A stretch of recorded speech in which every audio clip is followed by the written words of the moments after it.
ये सफर है कुए जाना, यहाँ कदम कदम पर बुलाएं जिन्हें हो जिंदगी प्यारी, वो मरीज के से मैदान छोड़कर भाग जाए। और उस्मान खिजर मांगट 600 अफराद पर मुकदमा दर्ज करवाने जा रहे हैं।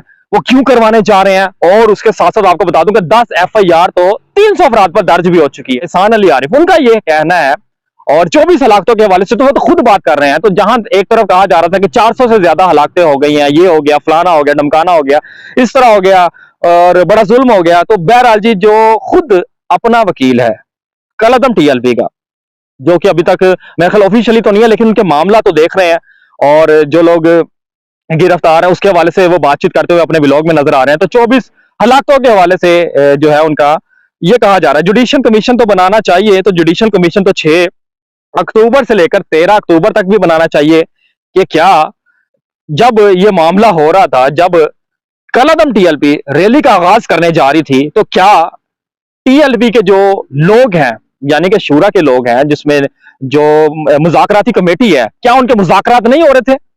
उनके दारों के साथ क्या बातचीत नहीं हो रही थी? और 6 अक्टूबर को इस हवाले से बहुत सारे जो हमारे सहाफ़ी है उन्होंने बातचीत की है, और खुद उस्मान खिजर मांगट ने जो अमानुल्लाह कायम खानी के इंटरव्यू में ये खुद बता। तो बहरहाल जुडिशियल कमीशन तो 6 से 13 अक्टूबर तक भी बनाना चाहिए। कि क्या इसमें टीएलपी कसूरवार नहीं है? क्या कलदम टीएलपी जो है वो इसमें उनकी नाअहली नहीं है? क्या कलदम जो टीएलपी है, इनके लोग जो है, इनकी गलती की वजह से ये इतना बड़ा वाकया हो गया, और वहां पर जो मरीजके में जो कारकुनान को छोड़कर ये खुद वहां से चले गए। अभी भी जो लोग मुज़ाकराती कमेटी में थे उन्होंने सरेंडर नहीं किया, वो बाहर फिर रहे हैं। टीएलपी की सीनियर क़यादत इस वक्त बाहर फिर रही है। तो आप अंदाजा कर ले कि अपने कारकुनों को आगे करके वो पीछे लग के वहां से भाग गए।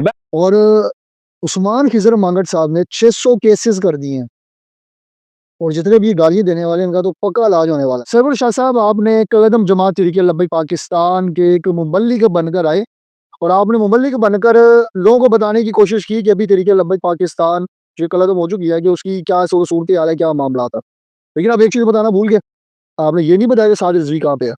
उस्मान खिजर मांगट कह रहे हैं कि बल्तिस्तान में है, कभी मानसहरा में है, ये सारी बातें चल रही हैं, लेकिन आपने 3 व्लॉग कर दिए हैं और अभी तक आपने ये आंसर नहीं किया। और वो कारकुन जो मैं पहले भी बता चुका हूँ, 13-14 साल की, 10 साल की, जिनको सजाएं होने वाली हैं, वो अपने लीडर के एक बयान को तरस गए हैं। लेकिन अभी तक क्या ये बुज़दिली है साद रिजवी की? क्या उसका एक बुज़दिलाना बिहेव है, जिसने अपने बंदे को आगे कर दिया लेकिन वो खुद आगे नहीं, और जो आगे हुआ है उसने आगे ये भी नहीं बताया कि वो है कहाँ पे। हाँ, ये ज़रूर है कि जो खैर आफियत से हैं, वो जहाँ भी अल्लाह के फ़ज़ल-ए-ईमान में है।